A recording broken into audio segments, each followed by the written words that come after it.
Hello, everybody. Welcome to the Smart Connector podcast. It's Thursday night at 8 p.m., and I've got an amazing guest for you tonight. It's Karith Foster. Welcome, Karith. Thank you, Jane. Thank you for having me.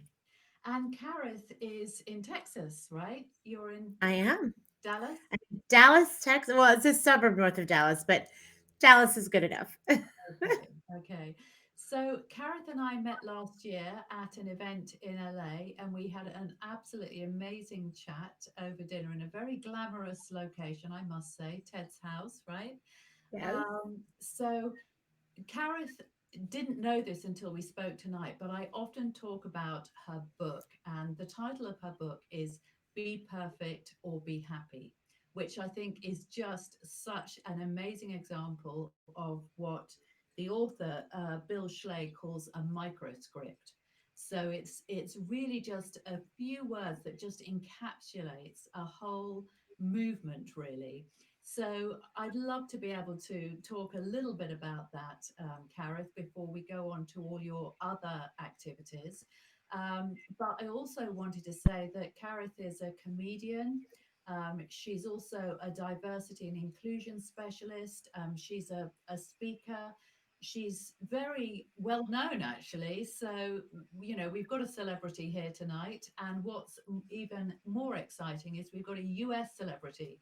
So, anyway, it's just great to have you here, Karith. And yeah, over to you. Tell us Well, about Perfect and it's Be Happy. absolutely it's a pleasure to be here. Thank you. So, yeah, you can be perfect or you can be happy is the title of the book, and it's something that a very dear friend said to me when I was going through a very painful time. I had just given birth to my first daughter, and I she was born a lot smaller than we had expected than she was measuring. It was a surprise to the midwife. Also had a pediatrician, a doctor, um, and because she was so tiny, she didn't latch properly Mm, to nurse, and because she wasn't nursing, she wasn't eating, and we mm, didn't realize that until it was pretty dire, and she dropped. She was born at 4 pounds 10 ounces. I don't know what the equivalent in kilos would be, but that's yeah. not very big. The average baby weight is 6 7 pounds. The Mm, bigger ones are 9 10, but she mm, was small, very small, and she lost almost a pound, which you can't afford to do when you're that little. And I took her to the doctor, and the doctor's like, "Well, babies lose a little weight, that's natural." I'm like, "This isn't natural." So I went back to my midwife, and she had some mothers who'd left some milk in the fridge that they had pumped, and she took some milk and took her finger and a little tube and gave it to my baby, and it still gets me. It was like watching a black and white TV turn color. oh, Life just came back into her. wow. And of course, I, beat myself up terribly. It's like that saying, you have one job. Like, you got one job. And I was failing miserably at that one job, which was just to keep my child alive. Now I will say now she is now a thriving, booming, hysterical, gorgeous 8 year old. But when it was happening, when it was, when you're in that moment and you feel like a complete and utter failure, um, it's pretty daunting. And one of my best friends who shares a birthday with me said, "Look, Gareth, here's the thing: you can be perfect, or you can be happy." And while the heavens should have opened up and a chorus of angels should have sung, um, it was just a nice thing to hear. But you know what? Those words stuck with me, Yeah. and they for years, it Hmm. was in the back of my head. You can be perfect or you can be happy. And I realized that it wasn't just motherhood I was trying to be perfect at. Like, how much of my life had I spent trying to be perfect, trying to be the perfect daughter, the perfect student, the perfect friend, the perfect girlfriend, the perfect employee, the perfect, and the reality is there's no such thing as perfect. Yet, No. how many of us are killing ourselves, sometimes literally, trying to have the perfect body or be the perfect image or the perfect whatever? And so perfection's a lie, but happiness is a choice. Hmm. And while it's as individual as we are, and it is constantly evolving, what made us happy 5 years ago doesn't make us happy now. And it'll probably change in the future too. Hmm. but it's a choice. Now, there is a caveat, and a caveat to choosing happiness is that it's not a constant, and that's okay too. Hmm. You're not supposed to be happy all the time. You're not supposed to be on all the time. Like, it's called real life and being a real human being, and we're going to have highs and lows. And I think one of the perfect analogies was, I think everyone has seen, whether it's been in person or on TV or in a movie, that the heart monitor, right, where it goes up and down, measuring the heartbeat. What better representation is there of life, right? What better visual? You got your highs and you got your lows. And that's the same thing with happiness. You have really good days, and some days you have crap days, and then you come back up, and you don't stay there. You level out, and sometimes you go down a little bit, but you Hmm. always come back up, because the only time you're ever in trouble with your mood and with your spirit, just like within life, is when you got that straight line. Mm. That's right. That's right. An amazing concept. And as I said, be perfect and be happy stuck with me for a long time as well. So it just resonated in my brain. And I would tell it to people, and they'd be like, I love that. Be perfect. It's just so straightforward in a way, but it really resonated with a lot of people. So, this thing about perfectionism, do you think we're becoming more perfectionist as a society? And if so, why? I do. I think, and I don't want to say it's not through any fault of our own, because we are obviously responsible for ourselves and our beliefs and our behavior, but it certainly hasn't helped that we have been fed messages of, Mm. if you just buy this product, you'll be perfect. If you just drink this drink, if you just live in this kind of house or drive this kind of car. And now we have social media, which did not exist when I was growing up. I used to just have to feel bad by looking through magazines. Now it's Instagram, and I'm like, oh, wow, their vacation's amazing. Wow, look at how good their marriage is. Look at Mm. that meal. I could never make something like that. And I think we all get, my husband and I jokingly call Facebook fake book, and we call Instagram insta scam, because and that's what you're putting your best face forward. Of course, you're putting your picture, like the most perfect photo you can get. And what people don't realize is that on the other side of that picture, on the other side of that device that's taking that photo or that image or that video, is not perfection. I mean, literally, there could be a dumpster fire 2 feet to the left of that gorgeous beach scene. Is that person just had a fight with their spouse, and they decided their marriage is over, but they still posted this happy anniversary. I in the book, I say, the expression, the grass is always greener on the other side. Well, I say the grass is greener when you water your own lawn. I like it. I like it. Wow. I often feel like my daughters are 25, 22, and 18, and I often feel that I've got the maturity to be able to withstand the pressures of social media because I've lived for a lot longer, and it just gives you a bit more resilience, I think, having, those years behind you.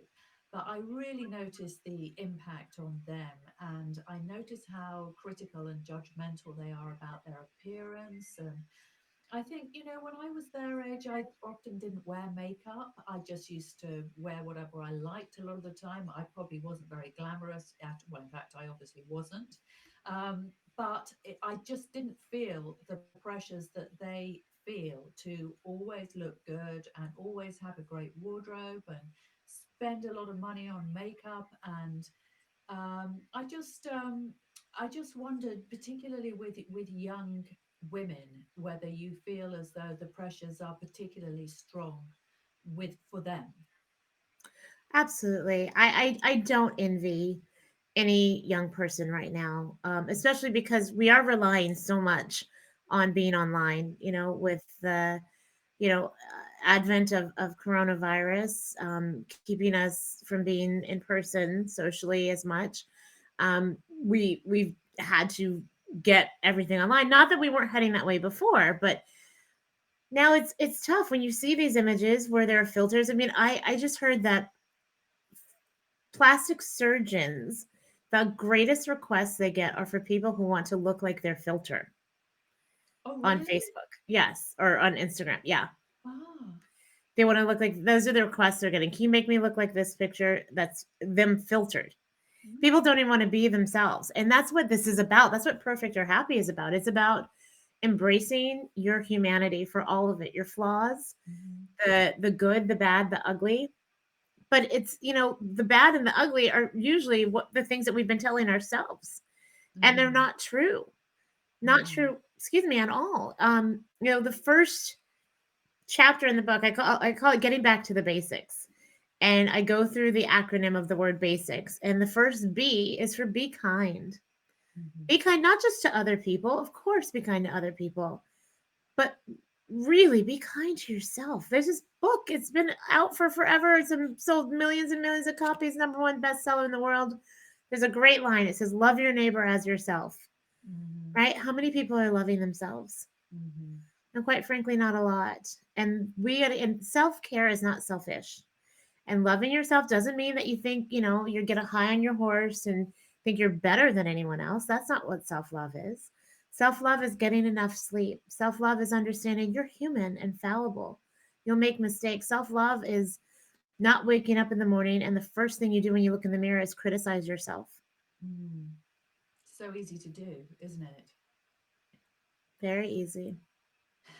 Particularly at the moment, and with obviously everything that we've been through with COVID-19, a lot of business owners, particularly here in the UK, well, probably all over the world actually, have been through quite a tough time.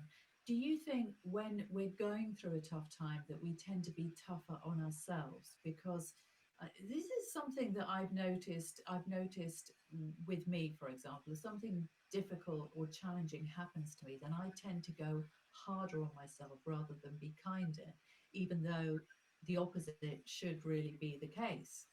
What do you think about that? Is that just a human tendency or is that just me? No, it's not just you. It's not just you. Although I do think people who are leaders, Mhm, like yourself, people who are very motivated and successful, tend to push themselves harder mhm. than most people. Yeah. I was just having this conversation with my husband the other day about setting boundaries. Hmm. And we think boundaries are for other people, but sometimes there are boundaries that we have to set for ourselves. Hmm. Pre COVID 19, I was on a plane once a week, if not Yeah. twice. Yeah. I was, speaking at various locations, doing TV shows, this, that, and the other. And I had about a 50-hour average work week. When Hmm. everything hit, within a 72-hour period, I lost all of my speaking engagements for the Mm. rest of the year. Wow. And Yeah. I went into hyperdrive and I went into, okay, I've got to figure A, how to make this up, and B, how to pivot. And I went from a 50-hour work week where I was gone to an 80-hour work week in my own house Right. where my kids are like, you're here, but we don't see you. I was Mm. present, but I wasn't present. No. And, my husband and I just had we call it a come to Jesus meeting where he goes, you have to set like specific hours for your work. And I think for Hmm. a lot of people who are working from home, that's very hard to do because we're like, oh, I'll just do this one more thing. And that one more thing that's supposed to be 5 minutes turns into 45 minutes, which turns Yeah. into an hour and a half. Yeah. Um, it's very easy to not have those boundaries, especially if, when you are working from home and if that wasn't your thing before, to keep your work to a designated space. My husband now will not let me bring my laptop in the bedroom. He's like, no, you have an office, you go work in your office. You have to have these boundaries for yourself. Mm. I mean, I've certainly been conscious of the impact on my children because sometimes I'll be having a phone call and I'll be down in the kitchen and I just got the phone on speaker and maybe I'll be, making some food or something. But well, I'll be having a business conversation and they'll walk in and I can see their faces and they're like, oh, she's talking about work again. And, she's not available for me. I Yep. came downstairs and I wanted to talk to her about something. And there she is on the phone talking to somebody else again about Yeah. something that means nothing to me. And I'm sure that that experience is being repeated everywhere. All over. My girls are 7 Mm, and 6. And when they say, mhm, "Mommy, you can't," like they'll play house and I see them going, I got an email. I got to do an email. I can't talk now. I got to do a work call. And it breaks my heart. I mean, I'm going to cry again. But I try to explain this is what mommy has to do so that we have a house to live in. Like we're very fortunate. We are very blessed right now that mommy was able to make a transition to do other business. But my kids are so funny. I was going to tell you this. They nothing like a kid to put you in their place, right? So the Muppets have like revived in our house. You know, Kermit the Frog and Miss Piggy and Fozzie. Okay. And my girls have gotten into watching the Muppets now, and they have a modern, updated show from when I was a kid. And I overhear them. We're homeschooling, and Mhm. I overhear the 7-year-old say, I let them watch a little TV before dinner. She said, "Let's watch something with famous people." And the little one goes, "Yeah, rich and famous people." And my older daughter goes, "Well, everybody who's on TV is rich and famous." So I said, "Well, hey guys, you know, mommy's on TV. Am I rich and famous?" To which the older one goes, "Are you on Muppets now?" And I had to, say, "No, no, I haven't. No, I'm not on Muppets now." She goes, "Well, then I'm sorry." So, okay, I will remember that. You failed the Muppets I test. haven't made it. Clearly, I've not made it in the eyes of my children. I'm not on the Muppet Show. So, Oh, that's really cute. Oh, I miss those times, those funny little times. Oh, that's sweet.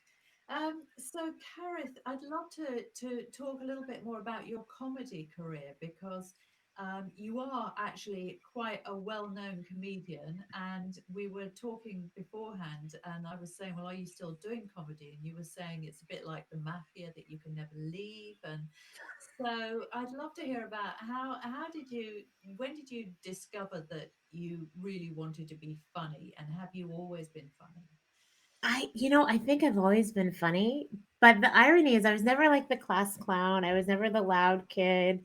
I never like did things to get attention, but I was quirky, and Mm, I saw things differently.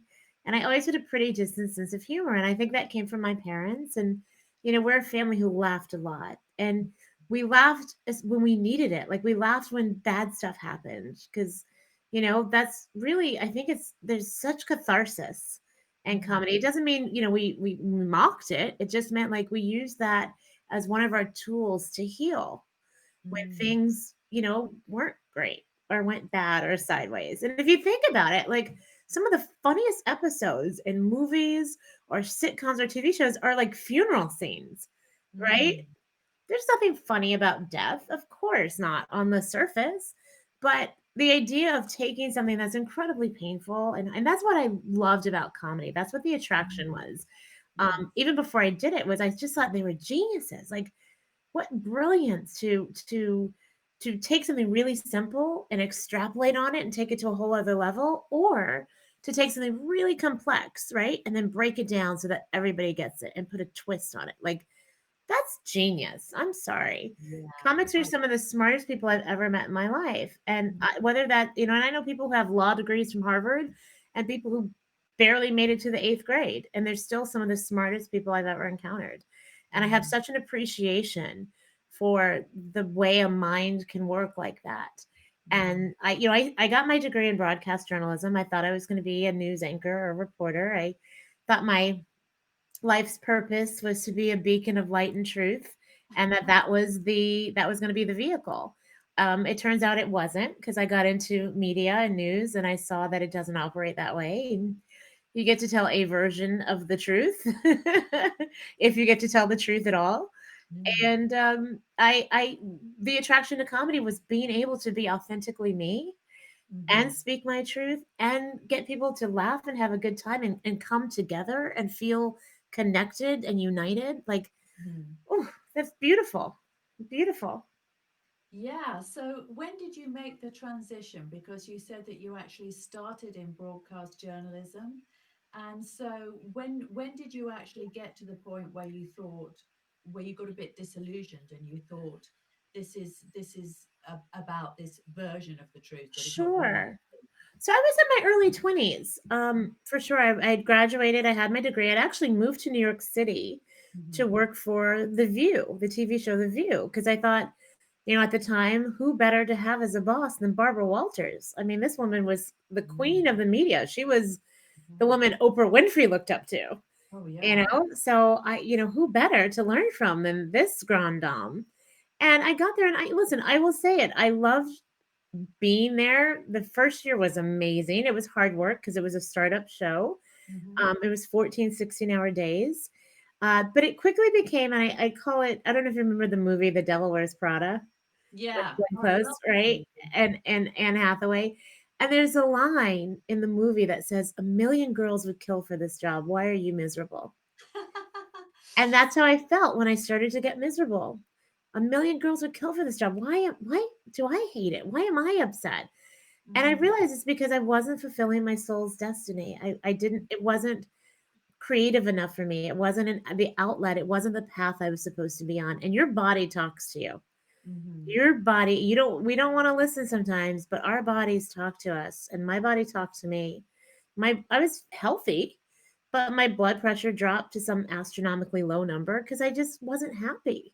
No. And it was while I was there that I met a young woman. We shared studio space with a soap opera at the time. Yeah. And she asked me to watch her do her set in the middle of the bathroom. And I remember thinking, well, I tell anybody, if anybody comes up to you in a New York City bathroom and asks you to watch them do something, you run. You don't stick around, you just run.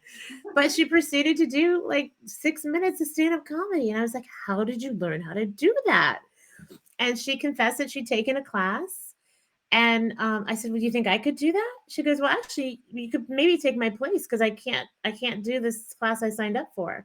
So for my birthday, I treated myself. I was making no money. I was so poor, but I went into my savings and I treated myself to a stand-up comedy class, and the rest, as they say, is history. Wow. That's a great story.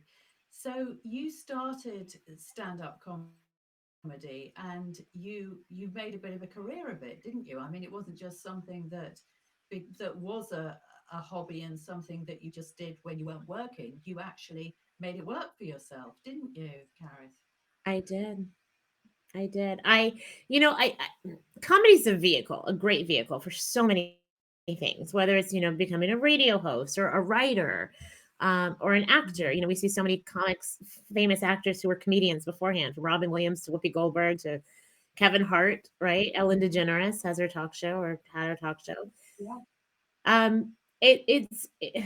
You never know where it's going to take you. You just kind of like shoot for the stars. I was Mhm. only like when I first started, I worked full time. I mean, it's like I led a double life. And I think I slept maybe 4 to 5 hours a night if I was lucky. Because I'd be out at the clubs at night Mhm. and then I would go to my job in corporate America and work. Because, I listen, I'm all for people who want to live the tragic artist life. That's not me. I like to have dinner to eat and have my rent paid. So that was the life I did until it really took off. And it was hard work. It was hard work. So I applaud anybody who sticks with it, anybody who gets any kind of success, because anybody who's been in entertainment knows it's a lot of no's, it's a lot of rejection. You have to Mhm. develop a thick skin. There's Yeah. politics, just like in any business. One of my favorite Mm. sayings from that time is, "It's not show friends, it's show business." Yeah, yeah. Um, I like yeah, that. I'll remember that. exactly. So, I did get a really big break in 2007. I became co host on a national morning radio show with a gentleman by the name of Don Imus. And I got brought on the show because he was needing to diversify his staff. He'd actually made a very inappropriate faux pas. He called the Rutgers women's basketball team nappy headed hose, which I know in England, nappy has a totally different term. It's not talking about hair texture, but rather like it's a diaper. But he didn't mean it like that. He meant like hair texture, which is it's kind of a condescending way to talk about someone black whose hair is difficult to comb through. Mm. So, and a hoe is, basically a derogatory form of, someone's who's sexually provocative, so Mm. it was bad all around. Oh, yes. And it was and listen, I am a free speech advocate. I believe in free speech. I know it's certainly challenging across the globe right now where we stand with things, but in America, the idea is you should be able to say whatever you want to say. So it wasn't that he couldn't say it, but there does need to be an understanding that there are consequences, Yes. especially if what you say is not only disagreeable but hurtful, and people find it in poor taste, which Mm. people did. And he ended up getting fired, but he had the opportunity to come back. And when he did, I went with him. Notwithstanding, we had a very serious conversation Mm. about it. And if you really come back and listen to the tapes, those weren't his words. He was parroting his producer. He was 119. He was trying to be this hip, cool guy, and he wasn't. But he was trying, and he was, riffing, which is a comic. You're trying to like be off the cuff and funny. Sometimes it lands, sometimes it sucks. And Mm. unfortunately for him, it sucked. But I said yes to the job because I believed he was contrite in his apology. And I also thought, this was a really good opportunity for me Mm. as a Black woman in America to be the anti stereotype of what we typically see in the media. Mm. This was before Oprah had her network. It was after her Daily Show, which wasn't on the air anymore. There was no Shonda Rhimes or Kerry Washington or Viola Davis. Not that those four make up for all of the lack of, you know, Black women and images in the media, but I thought here was my chance to do something, to be part of this beacon of light and truth that I aspired to be, and I said yes. And I did a TEDx talk about it, about that experience. It was, I call it my tale of two cities. It was the best of times, it was the worst of times, because it was my dream job, just with a really, really damaged person. My boss was an alcoholic. He wasn't drinking anymore or doing drugs, but he Mm. never got help. So he never did the 12 steps. He never did anything in recovery, just cold turkey. So he Mm. still very much had the manic episodes of an addict. Mm. And, usually people who do have addiction issues, they hate themselves. Like there's something inside that they aren't dealing with, right? Well, since he wasn't doing the drugs and alcohol anymore, it wasn't going inward. That hate and that anger had to go somewhere. So it went out to everybody he was around. And I ended up getting the brunt of it at some point. Wow. Um, That must have been a really tough time. And by the way, you've just described my ex-husband. So yeah, yes, it's a very familiar story. It's very, very sad, but it's very difficult to be on the receiving end of it's that incredibly hard. addiction. And it's still there. You take away the substance and the disorder is still there. So how was it for you then at that time? And how did you extract yourself from that, or did you hang on in there and try and make it work? So how did you deal I with it? tried to make it work. I did. Mm. And I this is a great lead into a story actually that I write about in the book. I remember thinking, I'm going to have a nervous breakdown Mm. because not only was my professional life um, really abusive, Mm. but my personal life, I was in a relationship with a man who was not happy as well. In fact, he was very angry. It wasn't physical, thank God, but emotionally, there was some stuff that, I and I knew better. I've seen my parents' relationship. They weren't in anything like that. Mm. What was wrong? What was I doing? And again, I remember thinking, I'm going to have a nervous breakdown. I'm either going to go to Bellevue, which is the mental hospital in New York City, or I'm going to Bali. And I'm like, you know what? If I'm spending that kind of money, I'm going somewhere pretty. So I Outdoors. packed, right?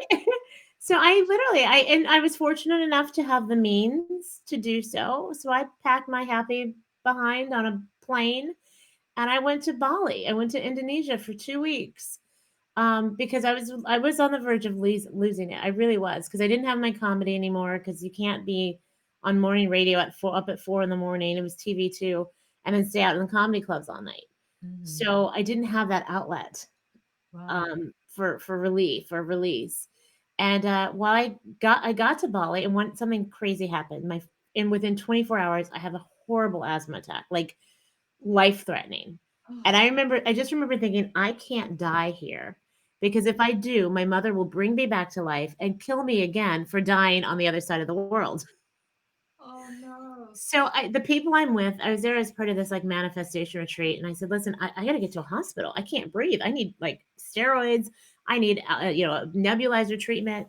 And they're like, "Well, we'll take you to this Western woman. She'll help you. She runs a fertility clinic." I'm like, that's not the part of my body I'm having problems with. I don't know if that, registered for you. They're like, no, trust us. She's this Western woman. So I'm like, fine, whatever, when in Rome, just save my life. Yeah. So I get there and she ends up doing acupuncture on me and cupping my back and she opens my lungs. She saved my life. Wow. But she's like, let me see your tongue. So I show her my tongue. She's like, oh, honey, you're in bad shape. She goes, how long are you here? So I'm here for 2 weeks. She goes, you need to see me every day that you're here so we can get you back on track. So Hmm. I started seeing her. And, as conversations progress, you start, hanging out with somebody, you get to know them, they get to know you. So she's like, well, what's going on in your life? Where are you from? And we're talking, shooting the, what? And she goes, what's going on in your life? Like, why are you in this state? You're physically like something's not right with you. And I said, well, Hmm. right now my boss is really angry. My boyfriend that I live with is really angry. I'm the nicest person I know. I don't understand why these Mm. people are in my life. And Jane. She goes, well, sweetie, you are the constant. I said, excuse me? She goes, you're the constant. I was livid. How dare this woman imply that I had Mm. anything to do with what was going on in my life? Mm. Now, what she wasn't saying was that I was responsible for these people or their behavior. She wasn't saying that. What she was saying was that I was responsible for being there. Mhm. And she was right. Now, I didn't get it instantly. I was too mad at her suggesting that I had anything to do with it. But when I got over that and I thought about it, she was right. I was Mhm. the constant. And I Mhm. was responsible not for them, because you can't control another person, but I was responsible for how I was being treated because A, I allowed it. And Yeah. B, I didn't treat myself well enough to not be in those situations. Mm. And I had to own that. And that was Yeah. huge. And that life lesson, it took Mm. months to get. It took months for the light bulb to go off, but it changed my life forever. Mhm. I totally resonate with that. I really do. That's powerful. It So, was. So, can I tell you another cool thing about this story? yeah. So I went to this teeny tiny women's college in Columbia, Missouri. Like, it's one of those schools in America. Either you went there or you never heard of it. Like, it's that kind of, but it's the second Okay. oldest women's college in the country. The woman who saved my life, the woman who cupped my back and opened my lungs, she had gone there 30 years before I had. Really? And here we are Wow. meeting on the other side of the world. Amazing. That's an amazing There are no coincidence. accidents. Wow. Wow. So Karith, what happened when you came back from Bali? Well, when I came back from Bali, while I was there, so Bali is a very spiritual place. I don't know if you've ever been, but it's really like if you have any conception of your intuitiveness, if you have you connect with it deeper there. Like there's just something about that place that is very it's just spiritual. Like I'm sure there are more eloquent ways to say it, but while I was there, I had a dream, and my boss, the guy who I was having problems with, came to me in my dream. We were sitting across from each other, cross-legged, and he said, "Listen, this isn't working out. I'm going to let you go. Hmm. I've decided to let you go now." And we kissed on the lips, nothing creepy, no tongue, but we kissed, and that was it. And I get home from Bali, and 2 days later, he calls me and says, "Listen, it's just not working out. I'm going to pay you through the rest of this year's contract, but I'm gonna let you go." And I dreamt it like just a couple of days prior. So I was so relieved just to be out of his clutches Hmm. that I didn't even care why. No. I was just so glad to. And then, a couple weeks later, I had the nerve to tell my boyfriend that it wasn't working, we couldn't do it, and Mm. he needed to move out. Wow. And that relationship ended. And I made some drastic changes. And you know what? That was huge for me, because I wanted to get married, I wanted to have children, and he Hmm. wasn't the person to do it with. And Mm. it just set me on a path of self care, Hmm. really starting to take care of myself, dropping the weight I'd put on from the stress, from the cortisone, surrounding myself with good people and good energy. And gosh, not even, I guess, 6 months later, I found myself in California. I needed a change of scenery. And 2 or 3 months after that, I met my husband. That's amazing. As I said, so much of that I resonate with, Kareth, because I've had my own version of that. So that's an incredible story. It's just yeah, it's incredible. So you were in California, and then what did you do when you were in California? You went to California, but you must have gone with a purpose or a mission or an idea or an invitation. So what brought you there? The purpose was to heal. The purpose was to get myself back. Mm, I had been torn down pretty badly. Anybody who has been in an abusive relationship knows that it takes a toll on your soul. It takes yes. a toll on your self-image and worth and value. And I just immersed myself in spirituality. I knew New York. I needed to leave New York. I needed a complete change of energy. And I thought, well, Mm. where else will there still be like the opportunity to be involved in entertainment in LA? That was just the answer. So I Home of packed up my entertainment. what, Home of entertainment. right? So I pack up my chihuahua, my laptop, and some clothes. I'm glad you took the Chihuahua. I would have been I very did. disappointed if I you took did. the She Chihuahua was at the time. she was my little driving buddy. I had her little bed next to me on the front seat of my car. I'd strap her in her seatbelt, and we drove from New York to California. Wow. And we had our little adventure. And what's so cool is, I'm so blessed. I really am. I didn't have to stay in a hotel one night. Like every city I went to, I'd had a friend from somewhere, so I'd Oh, stay at their house. And I get out to California, and like I said, it was really about healing and getting myself back. yeah. And I immersed myself in, I started doing yoga. I found a shaman that I liked. I found a church that I liked. Mm. It was really, and that's when I had this epiphany and Ted McGrath talks about this. Like Yeah. the first talk that I really wrote, the first program was called "You Are Enough," Yeah. because I had been told, especially by this old boss, that I wasn't black enough, which is like what? And in America, we have different, we're dealing with such issues of racism and Mm. diversity and ethnicity and having those discussions. And to be told that I wasn't black enough because I didn't fit a stereotype. And that's something I'd heard most of my life. It wasn't new, Really? but it doesn't make it hurt any less. That's painful. Very painful. I mean, what do they mean by that? It's like, what does that actually mean? Right. And there's much more to my identity than that. One of my favorite philosophers is Kierkegaard, and he says to define me is to negate me. How dare Mm. we put anybody into a box? And we're not Mm. monoliths, we're human beings. Yeah. But you know what? I'm That's not sorry that happened. I'm not sorry any of it's happened because, I lecture every year at Stanford University, and I talk to this course on reputation management. It's a graduate school course. And I talk about going in to help this guy redeem his reputation, but ultimately having to save mine. And every year, mm. after the people learn of the abuse, and I mean, it was bad stuff. Like he would brandish a loaded gun at me, like, Oh my like not God. normal stuff, like not just Oh, name calling. It was like crazy stuff. oh Um, my God. so I'm in recovery mode, and I lost my train of thought for a second, but you're realizing what were we talking about? Forgive me. You were saying that you lecture at Stanford Oh yes. University? So, and they asked me, Yeah. would I do it again? Would you put yourself in that position again?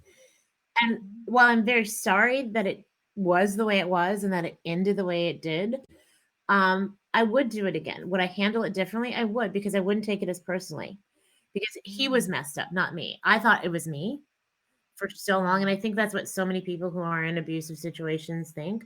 Oh, it's me. Yeah. I've done something wrong. Yeah. No, that person is batshit crazy. It's not you. Mm. You're Yeah. okay.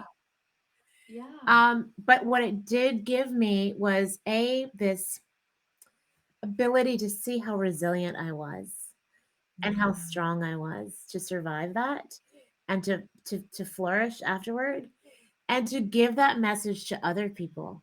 The Mm. path that I am on now is one of continual healing, but helping other people do it too.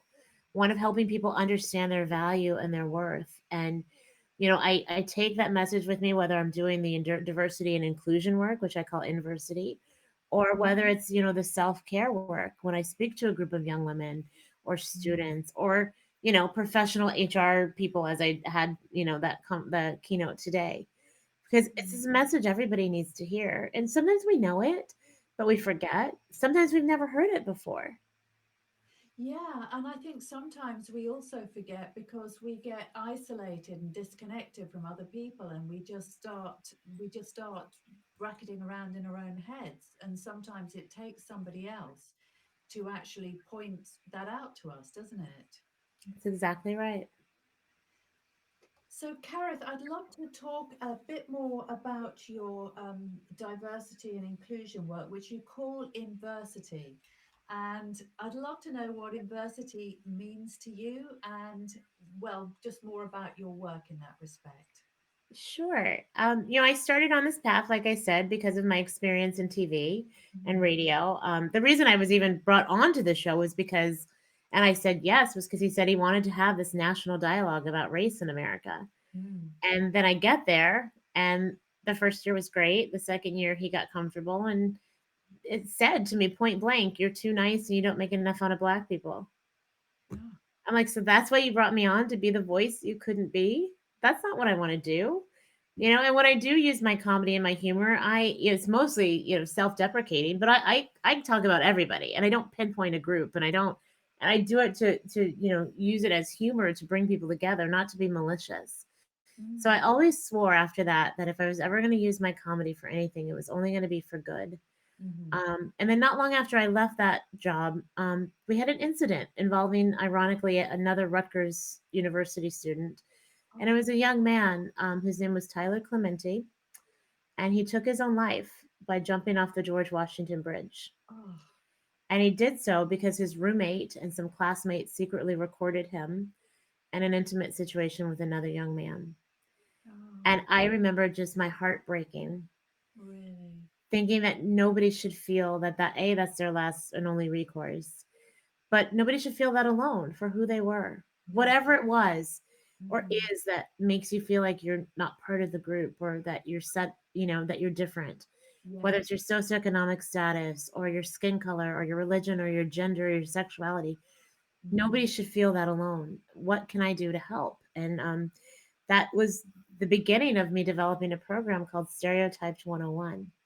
Oh. And I started taking this program to colleges and universities, where I use humor, I infuse humor into the programming, because I think when you're talking about something as sensitive and taboo as diversity and inclusion, Mm, it's easy to either be on, the offense or the defense, because mhm. of how these programming have been done for so long. And that's what I also wanted to change. I wanted to flip the switch on how we have this conversation, because while it may be well intentioned, traditional diversity programming is, I mean, the word division is in the front of the word, Mhm. division and divide. Well, and that's what we're doing. We're putting people into these categories and saying, well, you're Black, you're a woman, you're gay, you're differently abled, you're this.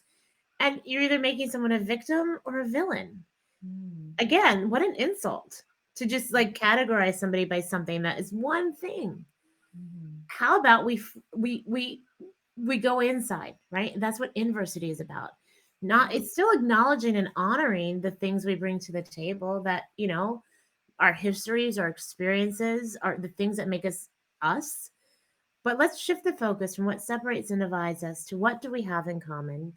How can we Mm, be truly inclusive of one another? But most importantly, introspective. How can we look inside and see our value and our worth and our mm, connection to humanity? Because here's the deal, when you do that, that's when you can see it in other people.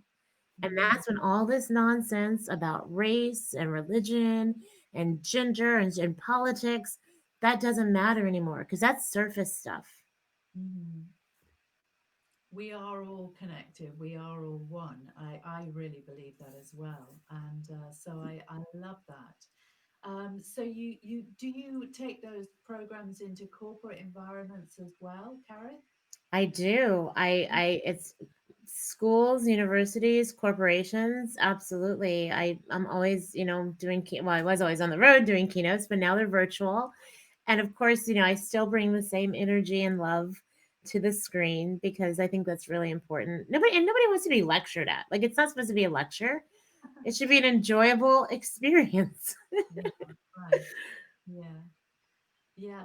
So, just it's election time, isn't it, in the US? And we did touch on this briefly, but what I said is that in the UK, we're fascinated, of course, by what goes on in the US because the US is this big, powerful country, and of course, Trump is larger than life, whether you like him or you hate him, and the election is just it seems almost like one of those kind of wrestling matches where everybody is just so pumped up.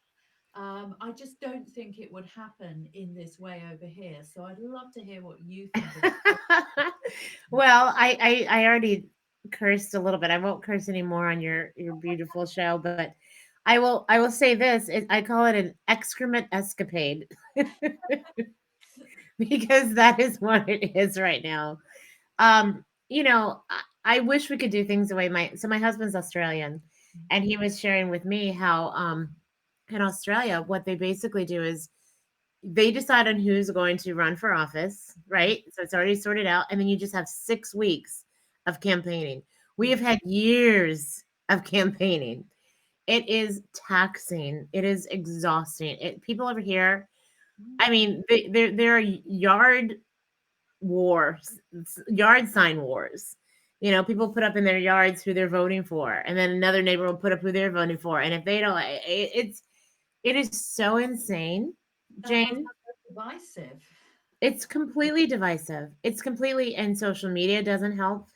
Mm. TV news doesn't help. And which is why, we don't even have cable. I don't even have cable in my house. We have the internet and I'll watch some Netflix and some, Amazon Prime, and now I watch the Gaia channel. But I can't, I mean, it's it's disconcerting and it makes me sad because it's vitriolic and it's intended to be that way to set people up to get their blood pressure going and to you got to hate this side. And I was on the I did fly for the very first time last week um for a very special event, and I saw live TV for the first time, so I hadn't seen commercials in almost a year. And Mm.